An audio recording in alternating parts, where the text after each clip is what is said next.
think I'm going to go ahead and do what Home Motorsport suggested. He said to take and loosen these two.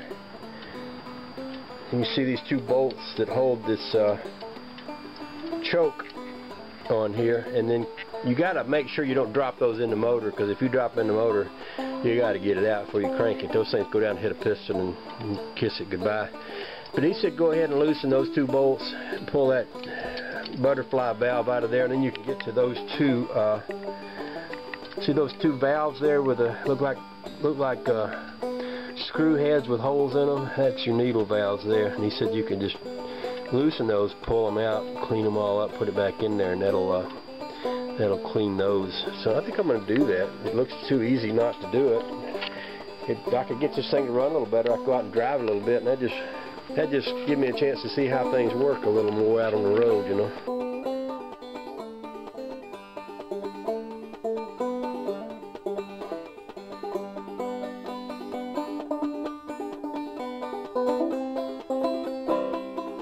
Okay, I got them out, and they're actually not what I was expecting. I was thinking it was going to be needle valves, but they're not. They're an idle air bypass valve. And he said when they get covered with crud and stuff, to clean them out, and that would basically take care of it. Well, they don't look like they're covered with crud. They actually look in pretty good shape, and they're not stopped up. I can see light through all the holes. I will go ahead and clean them up anyway, but I don't suspect that's going to make a lot of difference on this one, because it don't look too bad. It looks pretty good.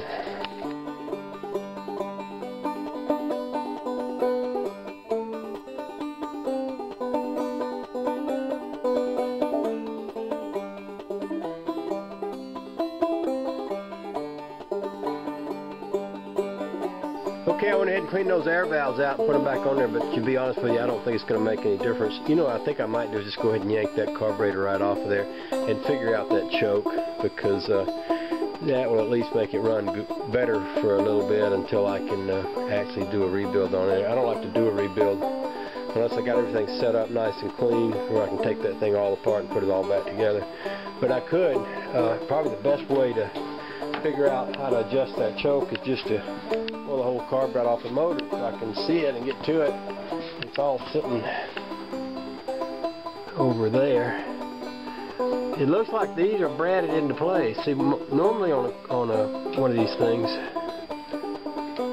you loosen screws here, and that allows you to turn this thing. This would probably, I bet this thing's got some kind of an electronic adjuster or something that I don't know. Probably don't matter. I mean, probably ain't gonna do me any good to take it off there. It's probably still gonna not be. I don't know. I might need some more advice before I turn to that.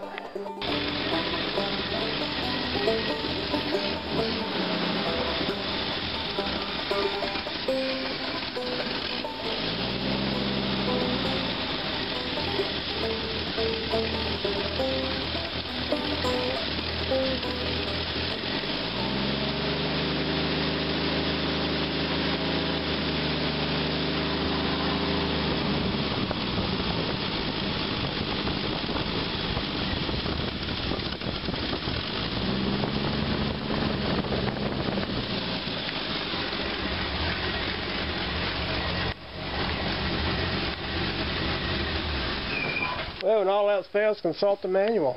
That's what I'll do. At least the oil leak stopped. That's a beautiful thing. Alrighty then.